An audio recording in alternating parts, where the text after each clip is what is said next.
மற்றதுக்கெல்லாம் அண்ணாமலை தமிழ்நாடு அப்படி தமிழ்நாடு இப்படி நான் பாத யாத்திரை பண்ணுறேன் சாட்டை அடிக்கிறேன் அதை தேவையில்லாத விஷயங்களை பண்ணுறாரு. இதுக்கு ஒரே ஒரு அறிக்கை, நீ யார் தமிழ்நாட்டு மக்களை வஞ்சிக்கிறது? எங்கே போயிட்டாரு? ஆளை காணமே. இந்த கம்ப்ளைண்ட் குத்துன்னு வர அவர் எங்கே போனார் தெரியல. ஆனால் இருந்தாலும் நம்ம சிஎம் பார்த்தீங்கன்னா ரீசெண்டாக நடந்த புயலாக இருக்கட்டும் மழையாக இருக்கட்டும் அவ்வளோ எப்படி சொல்கிறது தண்ணி எல்லாம் ரொம்ப ஸ்ட்ரகிள் ஆச்சு.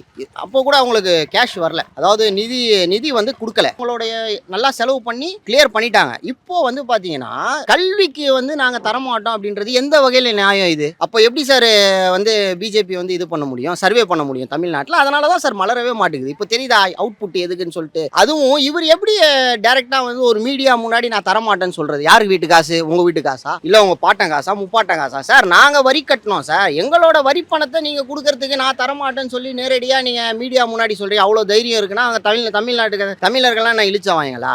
நாங்க விட்டுருவோமா? எப்படி அண்ணாமலை இங்க தெருவில் நடந்து வந்துட முடியுமா? ஒருத்தர் அறிக்கை கொடுக்க வேண்டியதானே. மற்றதுக்கெல்லாம் அறிக்கை கொடுக்குறாருல, தேவையில்லாததுக்கு அறிக்கை கொடுக்குறாருல. தமிழருக்கு அவர் குரல் கொடுக்கணுமா இல்லையா சார்? தமிழ்நாட்டில் தலைவராக இருக்காரு பிஜேபி தமிழ்நாட்டு தலைவர் அண்ணாமலை வசிக்கிறார். அவர் என்ன பண்ணணும்? முதல்ல ஒரு அறிக்கை கொடுக்கணும். அவர் ஆளையே காணமே, ஏன் இதை பத்தி மட்டும் பேச மாட்டாரு? அப்போ அவரும் திட்டவட்ட அரசியல் பண்றாரா? இதெல்லாம் எங்களுக்கு தெரியாதா? யங்ஸ்டர் நாங்க, எங்களுக்கு இது கூட யோசிக்க தெரியாதா? தமிழ்நாட்டு மக்களுக்கு படிப்பு கல்வி இதுக்காக கண்டிப்பா ரீஃபண்ட் நமக்கு ஃபண்டு கொடுத்து ஆகணும். அவங்க இதுதான் காரணம்னு சொல்லி காட்டுறது ஏற்றுக்க முடியாது. அது